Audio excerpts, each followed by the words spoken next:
Ladies and gentlemen, allow me to introduce to you Kennedy Kang'ethe. Karibu sana Bwana Kennedy Kang'ethe to the stage. Now, Kennedy Kang'ethe will be moderating a discussion on thinking security in a cloud era. Makofi for Kennedy Kang'ethe. Thank you. You can now introduce your panelists. Over to you. Ladies and gentlemen. Use a handheld.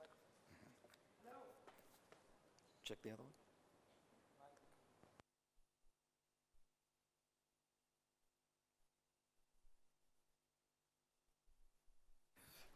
Hello. Yes.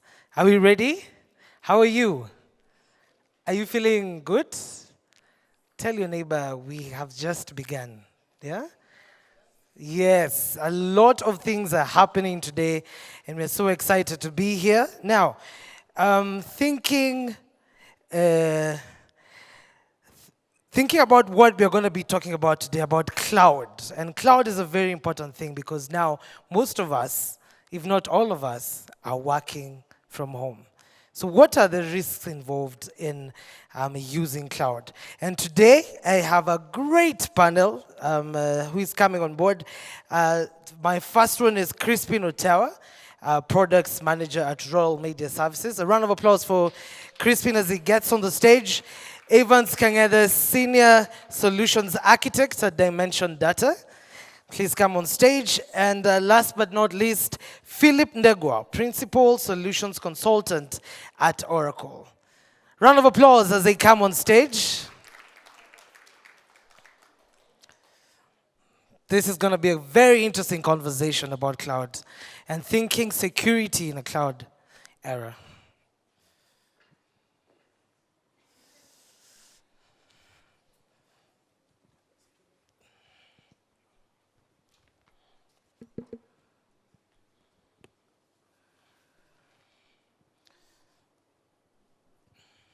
Yes, thank you very much. Is it on? Hello? Yes, and so we'll start with you, Mr. Philip. Is it on? You can. Hello. Yes. Okay. I will start with you, Mr. Philip. So probably you can tell us what is the state of cloud adoption in Kenya and Africa? Are more companies now using cloud? And what is the state right now? Okay, thank you. And just to say again, my name is Philip Ndegwa. I work at Oracle as a solution engineer, and I'm responsible for ensuring, I'm actually responsible for going through with the customer journey in terms of digitization, going through in terms of helping the customer from what do you require, what are the business challenges, and now taking you through into what would be the best technology to adapt. So that's really my role at Oracle. Yes. Good. Now, just now coming to your question about the cloud adoption today, allow me to say today cloud is a no-brainer, I think. Everyone now, even you are actually having a certain or several applications on cloud. But then when we come to enterprises or your respective businesses, the adoption has really deeply penetrated because of the same penetration of connectivity. And we've seen huge penetration of connectivity. So enabling cloud, and now cloud has become very obvious to enterprises. In fact, I would say like more than 90%, perhaps, my own estimation of our enterprises are having a cloud application somewhere running within their premise. So it's quite huge in terms of adoption, and it's also supported by, I would also say, the very good, the cost of data has also become quite low. So everyone now can afford to get into cloud. So, and of course, many other obvious benefits of cloud. So what I would say is there is huge penetration, and cloud is actually now an obvious thing in our business. All right. I will ask you the second question. In matters of there are people who are outsourcing cloud, or the people who now have their own systems in their companies. What do you see? Which is which? Which is nice? Is it the traditional one, or is it outsourcing? Good. allow me, just before I mention on the differences of outsourcing and perhaps using your own cloud, let's first of all look at what services do you need on cloud? Perhaps that's where you begin. Before you even look at the model to use, whether outsource or use the traditional, what do you need in cloud? And what we're finding today is enterprises are beginning first by defining a cloud strategy. Whether you think you need cloud or whether you think you will need cloud in the next 2 or so years, we're finding first defining a cloud strategy. So this strategy is the one that informs that then this is when I will need this service and this is when I will need this service. All perhaps intertwined with your digital strategy, because you're saying, today I need a certain capability. I really like the panel that was just here talking about CX. And if you had them, they're actually saying in simple words that there is required a technology to automate and to support CX. Really, that's what we were saying. So going now to the leader of technology in their business, you say is, okay, now we want to bring up this capability. So how then do you support us as the one in charge or the person leading technology? And there then he has to decide, does he go for a cloud solution or does he go for an on-premise solution? And of course, that is now where the discussion about outsourcing comes. Yeah. Thank you. All right. Going to Mr. Crispin, which are the risks that we need to be involved in when we're thinking about cloud? What are the most common risks when using cloud? Good morning.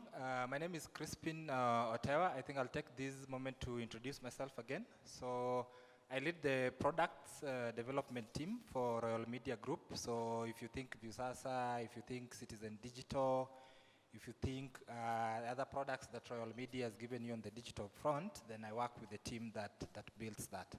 And I think in this panel, I occupy a very special position as a consumer of one of the cloud services, because I know my panel partners, in one way or another, work for a company that maybe provides a cloud service.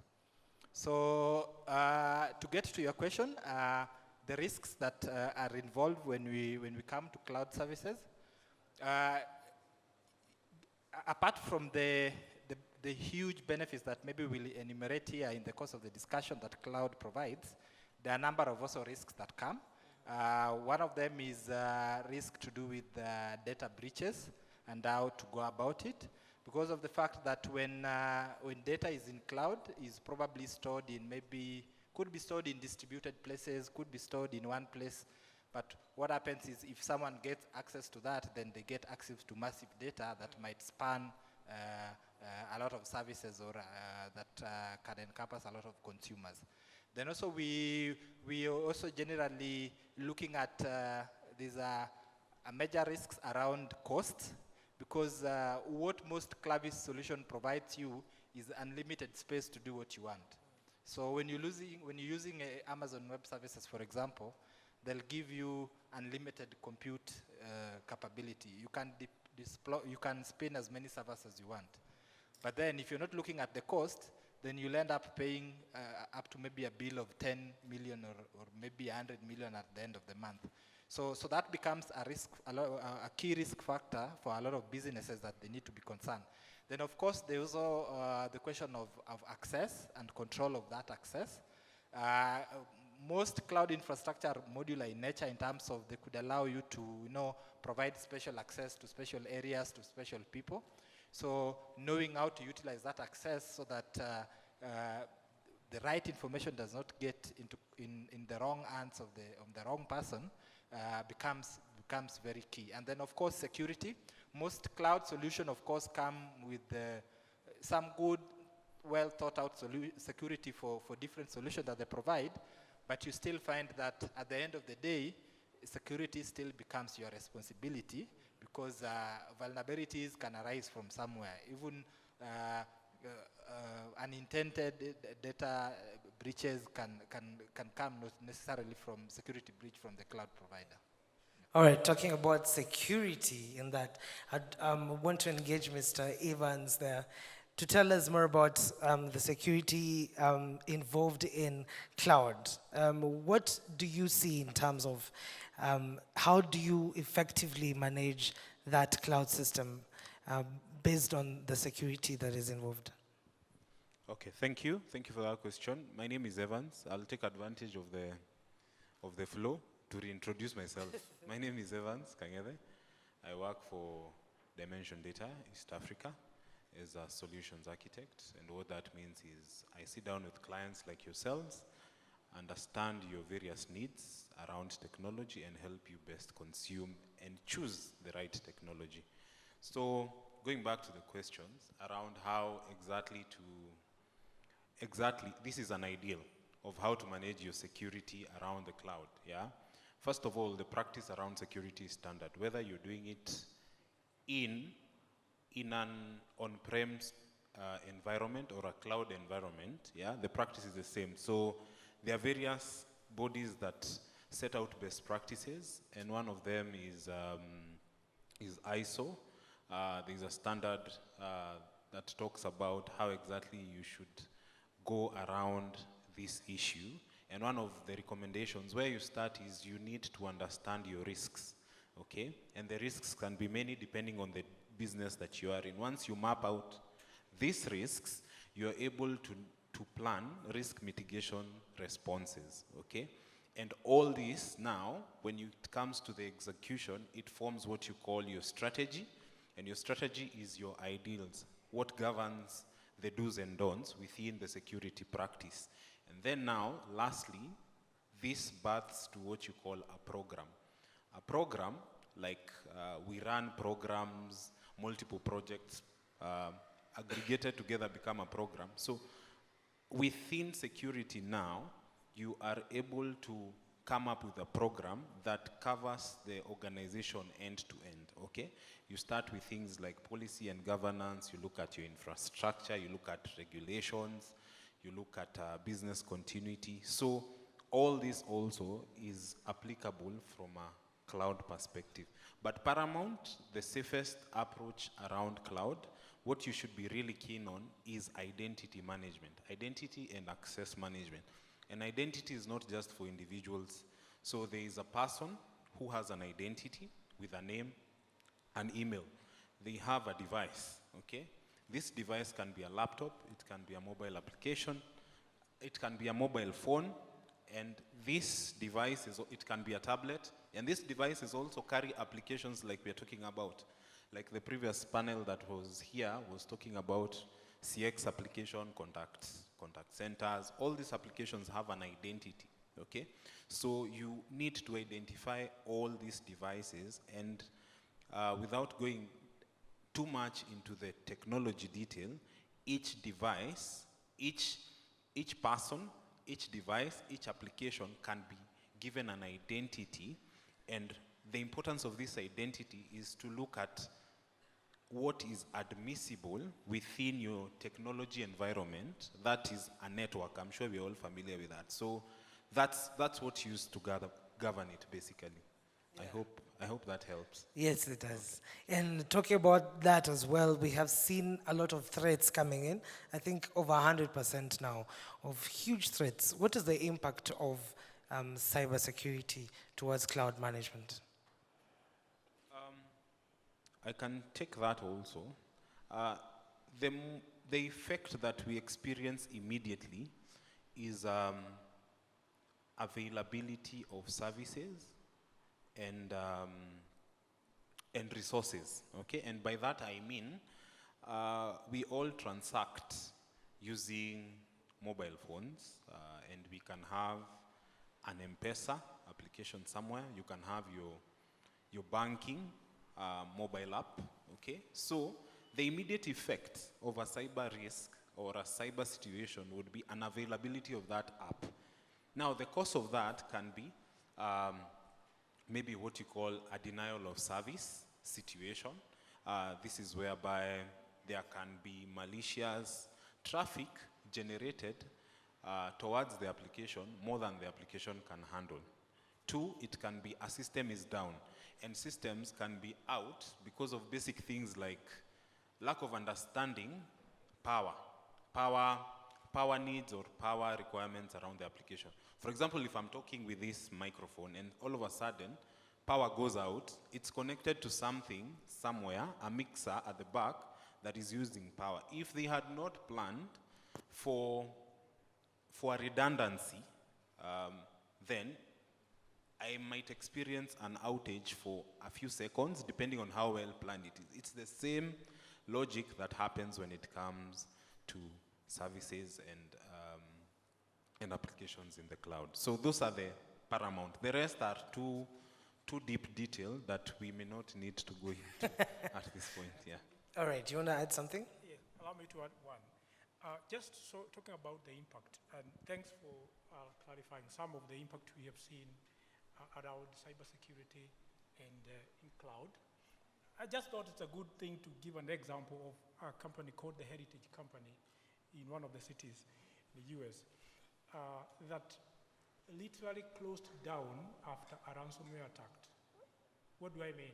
They had operations, had more than 300 employees. They have a lot of operations. Of course, their company was running purely digital, and they had to close down literally and tell the employees, okay, we can't recover data, we can't recover everything, we cannot recover our business. Wow. So what am I saying? There can be little impacts that perhaps inconveniences the customer or inconveniences us as employees, or even makes a loss or brings financial loss to the business, but then there could be even far-reaching impacts based on how you have positioned yourself. So what I'm saying, that the whole aspect of prioritizing security in an era like this, where we are moving all our operations into a digital platform, is very paramount. It's like we are investing so much in technology, we are placing our dependence, our operational dependence into technology, then it is also very imperative that we take security very seriously, and we also understand perhaps the potential risk to business. Thank you. Yes, continuing with that, when we've seen the threat, it can literally make your company stand. How do we get ahead of those threats? Good. And thanks, Evans, for elaborating a few things that we need to do about that. What we see in today's security landscape, and especially in this country, is, allow me to address some of the challenges and then some of the things that we could do. For example, one of the challenges we are facing in this country is secrecy. When breaches happen. Companies don't say, they just keep Good. it. Yes. There is so much happening and no one says. And I know, even in your respective company, the last time you experienced a breach, there was some instruction to keep it secret and tight. So no one notices or no one talks about it. And what does that mean?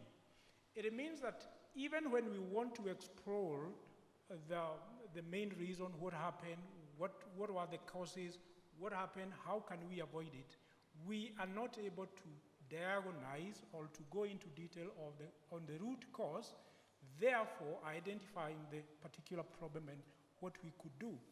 So, and that has really kept, and that has made the attackers, especially in the country, to thrive, because they have thrived in secrecy. And so one of the bold steps we need to do is be bold enough and talk it out. Perhaps platform like this where we talk about literally what is happening. Otherwise, we cannot fight the attackers alone. That's perhaps one of the challenges that have been there. The other thing, of course, is, and if I'm talking a little bit about cloud, is the understanding that the same way we take security on-premise, the same governance that we take security on-premise is the same one that we should expect from cloud. As Ivan says, can you first of all set a proper strategy on cloud? can you also now look at the aspects that are concerned? Because really, the major concern for businesses today, and why some of them are reluctant to adopt cloud, is their concern on security. So really, that's one of the major things. So how then do we address that? And perhaps I give an example. Security is actually supposed to be a business enabler. And so even as you choose your cloud provider, it's important to investigate. For example, some years back, we just would determine a certain provider is, a certain company is providing cloud services. I need cloud services. And perhaps I choose in a few days, I'm able to select who I want. But then as you go by, you realize that there are some areas that you did not check when taking up that provider. So perhaps it's a call that, can we first take some time and check who is a provider providing this service? And then the things around governance that you would like for your data. For example, discuss with him and agree, how are you going to protect data for me? How are you going to facilitate security? How have you architected your security within your cloud? What am I saying? If you allow me to give an example. There are sometimes you go to, of course, you go to a restaurant and you ask for a certain food. For example, you ask for whatever food. Please note that there are some accompaniments that are brought to you even though you did not ask. Is that true? Yes. Good. Why? Because they know you need it. And it is like almost obvious that you need it. Yes. So what am I saying?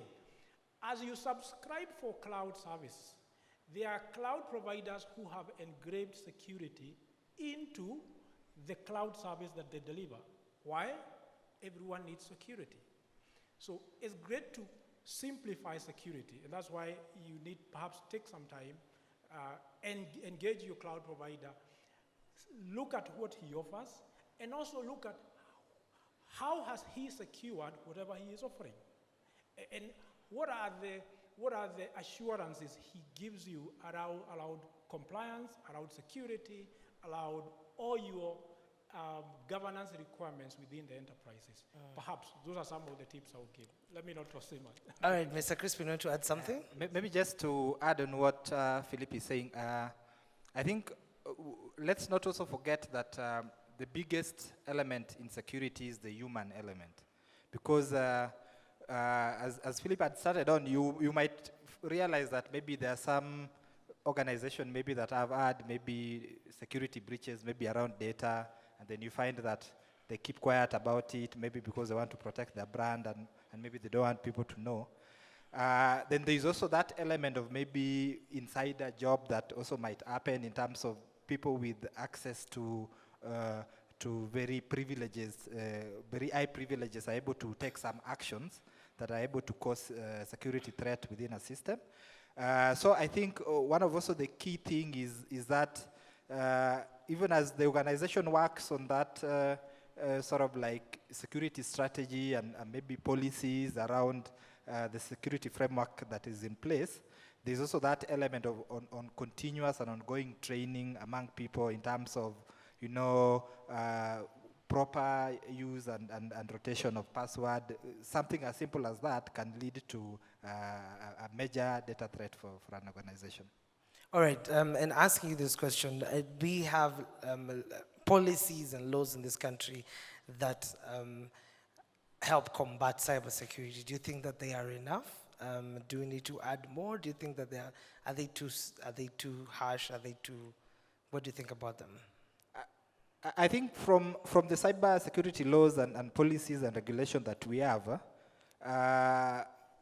they're always good. From my perspective, they're always good when they're on paper, but execution, I think, it's usually very low. Okay, so you'll even find that instances that we've seen, maybe even serious penalty given to people maybe who've hacked systems or who've breached systems that they're not supposed to breach, or who've lost maybe data that they're not supposed to be dealing with. You find that they usually target mostly individuals and maybe very small players rarely would you find maybe a big player in the industry, maybe, getting penalized for certain breach in data. Yes. So how I see it, it acts as sort of like a deterrent in terms of trying to guide the industry in terms Yeah. of the proper, route to follow and proper policies to put in place to ensure that things happen in place. Yes. But when I look at it, I don't think it's 100% or it's that effective in terms of protecting us against the cyber threats that we are witnessing in this age. What would be your recommendation before you go to Mr. Evans? I think,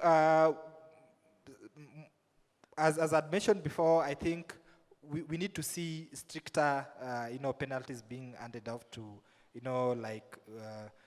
notable organizations that have probably participated in one of these security breaches in yes. one way or another.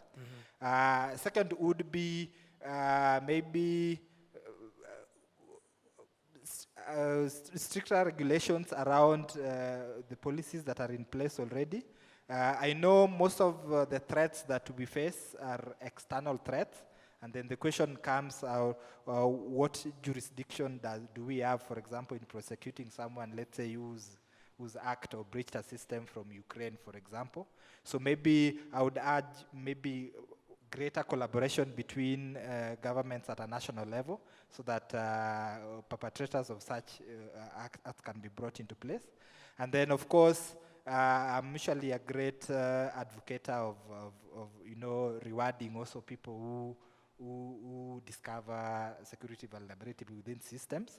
So maybe companies could put in place, programs around, rewarding people who discover security bugs before they become a major concern, because then it helps them in terms of outsourcing that problem of fixing issues that they might not know.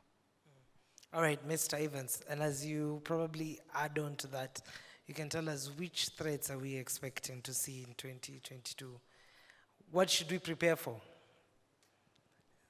I don't have the brief, but back to, in line to the elaboration on best practices, I'd love to contextualize this conversation on how we can stay ahead, okay? Kenya is involved in a lot of trade, and I'm glad Kebs is here. There's the formulation, the extension of the East African community to DRC, okay? So a product from the coast in Mombasa should be able to find its way through all the East African countries and get to the port at the end of DRC. You can see that breaks the continent into two. So you realize that there are several countries, around 5-6 countries involved, okay? Everyone has their own idea of what is important in terms of data, what should stay resident, what should be processed in the cloud, etc. Yeah, if you leave that to anything goes, then you find that there are so many things that can go wrong when it comes to compromise and data sovereignty and practice, okay? So this is where, personally, I would vouch for more awareness around inter-country regulations, okay? Find common ground on the best practices. And we have a Data Protection Act that is largely guided by the security best practices, okay? We have the GDPR. GDPR means General Data Protection Regulation. This is a manual or a best practice framework that has been adopted by all EU members, European Union members. So we should have something like that within this region for us to be able to manage all our interests from the same page, okay? And you find that now, after you have such a standard, then each country is able to deploy locally all these strategies, okay? And the documents might be clear, as my colleague have said, but how do we support the execution of these policies, of these practices. These practices, the second thing is that they should be supported from a legislature point of view, okay? This is law enforcement, okay? What are the do's and don'ts? What are the limitations? What are the repercussions, yeah? From a legislation point of view. Then you find that if that is the adoption, then you find that government will be the first to adopt, and yeah, we have a parastatal here. They'll be the first to adopt these things, and once government adopts both the state and parastatals, then you find that that regulation becomes part and extends to even the private sector, yeah? So it's from a larger scope, I think that is the best approach, but from now, organization perspective, of course, user awareness, as my colleague said, this is where most of the risks, above 50% of any risk in terms of cybersecurity comes from an internal threat.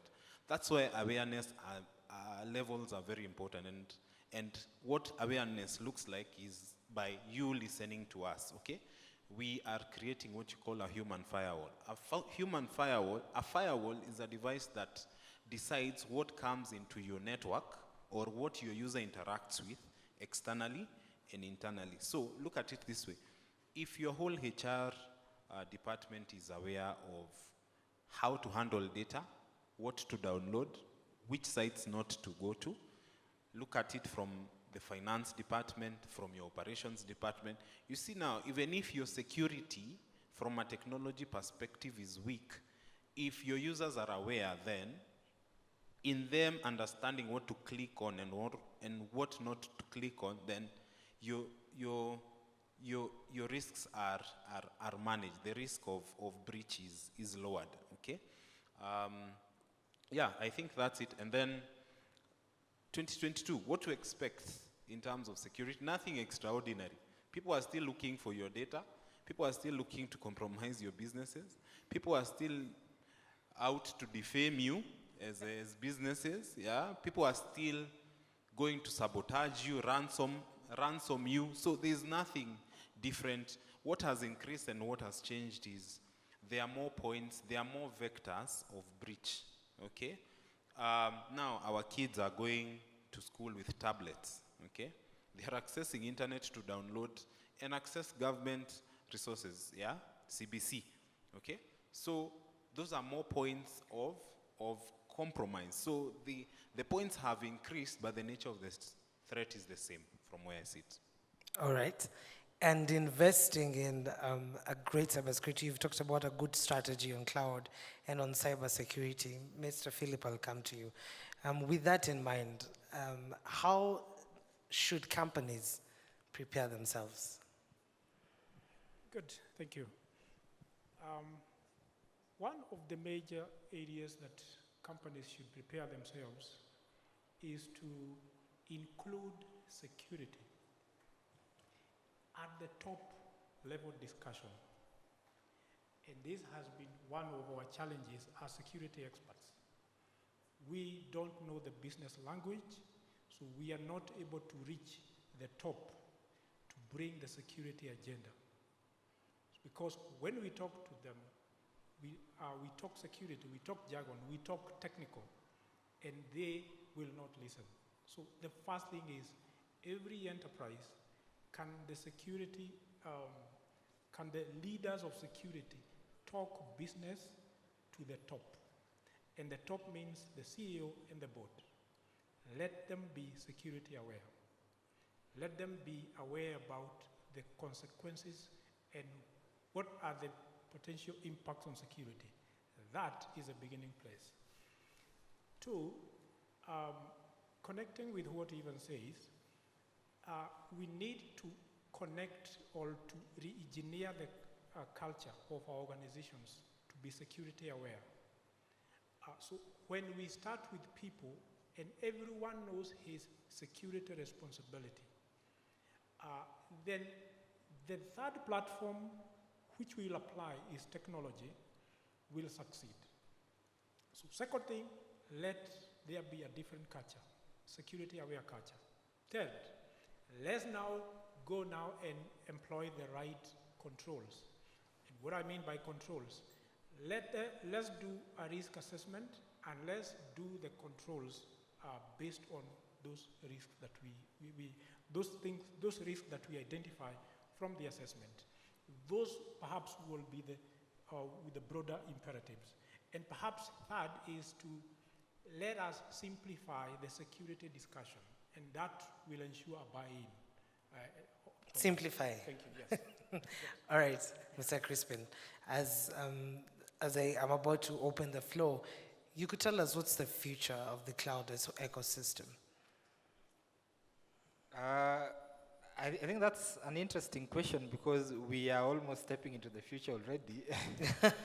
we've seen massive transformation, massive adoption, especially of cloud computing across organizations. I think we've seen some of the major industries that have been affected by this, majorly banking, insurance, fintech, manufacturing, and I think also in the media space, there's been a lot of venture in cloud computing. When I look at the future, when I look at what most likely is going to happen, I think as businesses continue with their ongoing businesses, I think, or the ongoing activities, there's massive collection of data. I think we've witnessed a lot of interest around data consumption and data visualization and data analysis. So that means that there'll be more cloud, much bigger cloud storage solution at a much cheaper cost. Right now, we have a number of cloud providers providing sort of like unlimited storage space. The cost might still be high, but I'm looking at a scenario where that cost is likely going to go down as people compete more in this sector. I'm also looking at a model where cost of cloud computing is going to decrease because people are going to do more performance optimization, and the pay-as-you-go model as it picks up, where organizations only consume what they need and do not consume what they need. So we are going to most likely see the cost around computer information going down. Then I think, as Evans had said, of course security is still going to be a major concern as we go. As newer opportunity comes, that means newer threat comes, and also that means there are newer points of attacking various information systems. So we are going to see more increase in terms of different attacks, the ransomware that he was talking about, the phishing that we know of. I think that a lot of people have been familiar with on their emails, receiving dubious links that mimic genuine companies, and then when you click on them, they steal your private data or they steal your credit card data. So there's more likely going to be more security concerns as we move into the future. And then, of course, I think the biggest for me would be more likely to see Internet of Things, becomes, more common. I think it's been, we've seen the wearables where, someone is running and you have a smart device that is able to measure your heart rate as you run, and you see that data is able to be, to be analyzed, and, they're able to give you, suggestions, even in terms of how to tweak your diet, what to do so that you can be able to improve performance. So we are more likely to see that across all industry, be it in sports, be it in media. So this would alter media consumption, and in terms of prediction analysis. And then in terms of, the smart devices that we're using at home. So that is more likely to increase. All right. This time, I want to give you the opportunity to ask a question. I don't know if you have any questions in the room. You can raise your hand. Fred.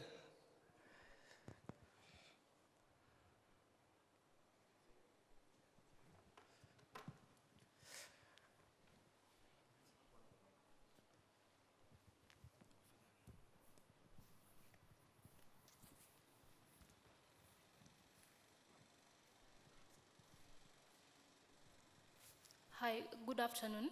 I'm Joy Wahome. My question is around cybersecurity, and primarily the topic around hacking. So when you think of hacking, you think of, this cybercrime, etc. However, over time, you're seeing conversations online around ethical and unethical hacking. Perhaps you can just give us, or rather shed some light around that, especially for organizations. How are we able to differentiate between the two? Thank you. All right. Any other question? There's a question in front here.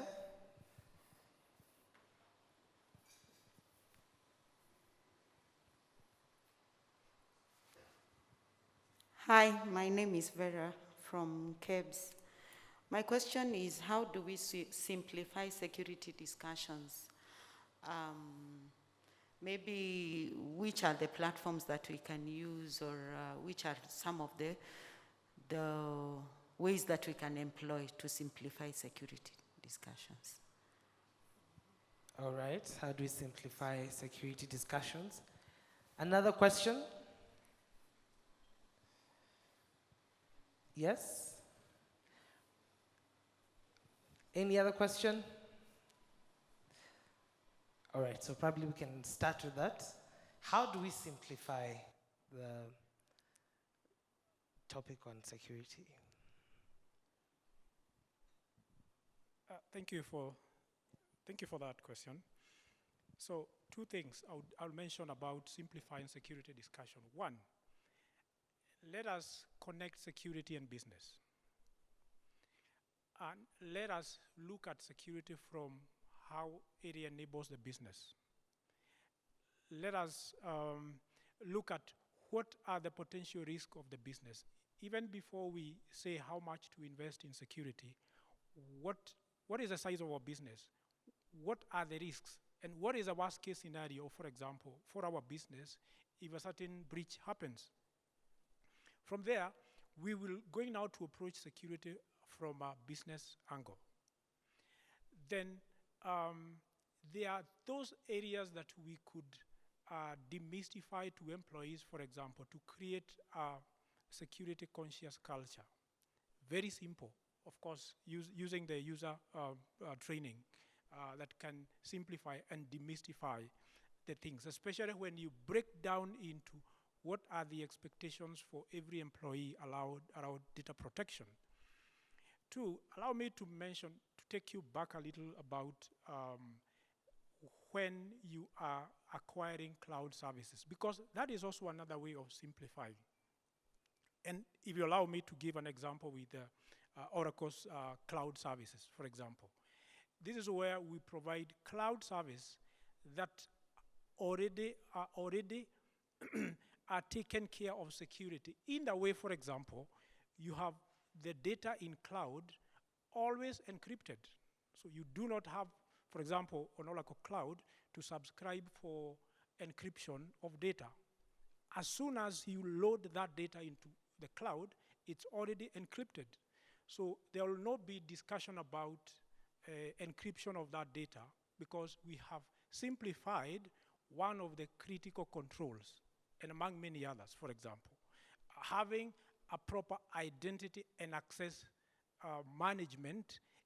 It's also given for you for free, so that the fact that you subscribe for this cloud service, the platform gives you an ability to manage all the identities that want to access that data.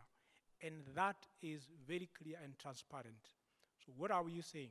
That even your cloud provider should simplify security for you and ensure that security is part of the basic cloud service offering. That's just some of the ways to simplify security. Thank you.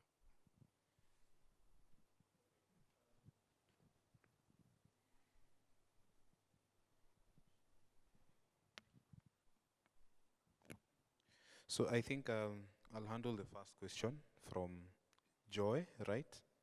Around hacking. Hacking is such a buzzword, but hacking basically means unauthorized access to anything, okay? It can be by as simply as me getting your PIN number, your password to your email, as basic as that, okay? So the differences come in now on the motivation behind the person doing that, okay? That's why we have ethical and unethical hacking. Unethical hacking can be for blackmail, ransoming, you know, like the intercountry wars around nuclear energy, all those things, okay? But now, when it comes to the ethical one, is whereby an organization does a practice called maybe red teaming exercise through, and I know it sounds complex, through penetration tests, okay? You're checking how hackable you are through all the methods. There's the practice around hacking has what you call a cyber kill chain. This is the thought process of a hacker and steps they follow through for them to be able to successfully compromise you, okay? They can compromise from a human perspective. They can send you a phishing email, which you click on, it has an attachment, it downloads, and automatically is able to execute a code that gives them access to the systems and the network. Yeah. Number two, based when you get access to a network, okay, there are things called vulnerabilities. And vulnerabilities, to bring them home, are when you're doing updates on your mobile phone, okay, you're prompted to do updates for Skype, for Teams, for WhatsApp, okay, and when you are about to give the go-ahead of the update, there is a terms and conditions, and the owner of the application, the vendor of the application, normally declares what the update is about. One of the paramount things that they always update is security patches. Patches are gaps in software, okay, that need to be mended. So the security patches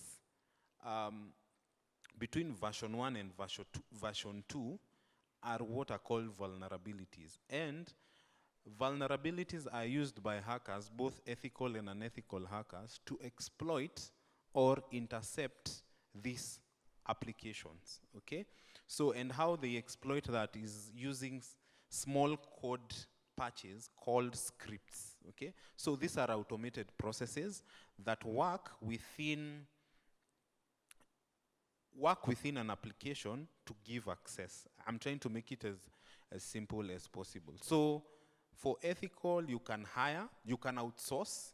Sometimes it doesn't make sense to hire an engineer to do penetration tests twice a year and you put them in a payroll for 12 months, okay? Because they'll do, maybe it's an audit driven by the regulator like CBK, or a requirement by an organization if they want to do business with you for due diligence, okay? So because they are not needed throughout the year, then you can outsource them. However, looking at the fintech world and looking at banks, the fact that there are so many channels of operation, okay? There's a lot of mobile banking nowadays. There is a lot of online banking also, okay? So due to the nature of these products, okay, they need constant assessment and visibility on the vulnerabilities that they may be bearing based on the nature of the business, all right? So here is where now you can employ full-time resources to do what you call red teaming exercises. And that in simple English means you employ engineers to proactively check how penetratable or how hackable your applications are. I hope that helps. Thank you. Yeah, looks like it did. I'm giving an opportunity for one last question. If there isn't any other question, I'd like all of us to just have your parting shot as we exit. So we'll start with you. Thank you. My parting shot perhaps would be just repeating perhaps one of the comments that let us demystify security. Cloud is a no-brainer. In fact, if I comment, I'm liking the new workforce. Allow me to call it cloud native workforce. The new guys graduating today I really like that concept, which is going into the future. These guys do not know an on-premise deployment. They are doing their projects on cloud.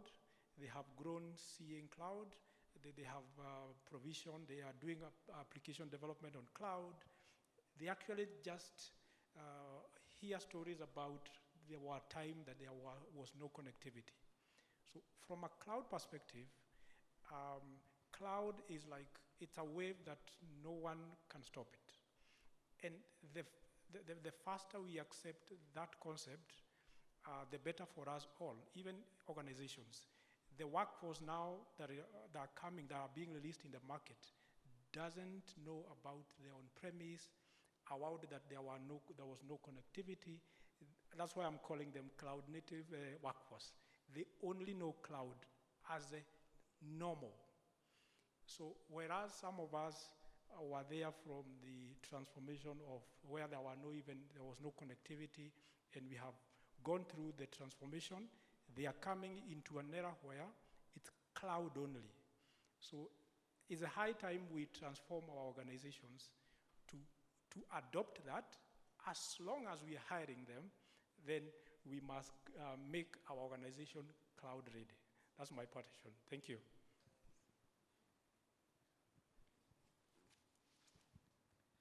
Thank you. So I'll also give my parting shot. I think as businesses continue to evolve, let us not be afraid or hesitant to adopt cloud computing, especially if it offers significant cost as compared to on-premise deployment. I know that even with regards to on-premise deployment, majority of it right now, when you look at them, they are cloud computing that are running on private virtual networks within on-premise. So as an organization, as long as cloud computing is providing us with an edge, a competitive edge as a business, let's not be afraid to adopt it, because it's going to increase efficiency within your organization. Then also, as we build solutions, let's build with security in mind, and also access in mind. From my day-to-day job, what I do at Royal Media, we sort of roll out programs or apps that are for massive or mass consumption. So you, at the point that you realize that maybe your application or your system is not good enough, is when we've launched it on the biggest station, and the system crashes when people are using it. So let us also have that in mind. As we build system, let's build robust systems that are having scalability in mind and robustness in mind, that is able to handle threats and traffic well, and is able to scale appropriately. And then, of course, let's also increase budgets around cloud information security in general. It could be around security, cyber security that are around a given system. It could be with regards to deployment of the cloud, because as we are all sitting in this room, we are all aware that right now digital is the key differentiator. There is no single company that is sitting here that does not have a huge digital presence. And when we look at banks, for example, what digital has done for them, we used to have like 15, if you would walked into a cooperative bank, for example, you'd find even up to 15 tellers. Right now, if you go there, probably you'll find maybe less than 5 tellers, because they've been able to utilize the concept of mobile banking, and have been able to offload that huge cost and increase efficiency that comes with it. Thank you. Okay, I think my parting shot is close related to what my colleague is saying. Secure by design your technology. Yeah, these are your applications. This is your cloud deployment. And something we forgot to mention about security and the cloud is that there is shared responsibility. And shared responsibility with any cloud service provider is there are limits to what they can do, and your responsibility also as a client. So if you walk into Oracle, if you walk into AWS and buy a cloud service, there is a mandate. Yeah, it's a shared responsibility model. So be very careful with that. Yeah, also the applications, test them as you're developing, doing the SDLC, software development lifecycle also. As you're testing your sprints, also make sure that you're doing quality assurance tests around the applications. I think that's about it for me. And a tip for every user in the room, when you're doing online banking, please do not use public Wi-Fi. Tether. Use Airtel, use Safaricom to do online banking from your laptop. Thank you. All right, thank you for the tip. Thank you so much. Round of applause to our amazing panelists. Thank you so much. Thank you so much. Over to you, Indimuli.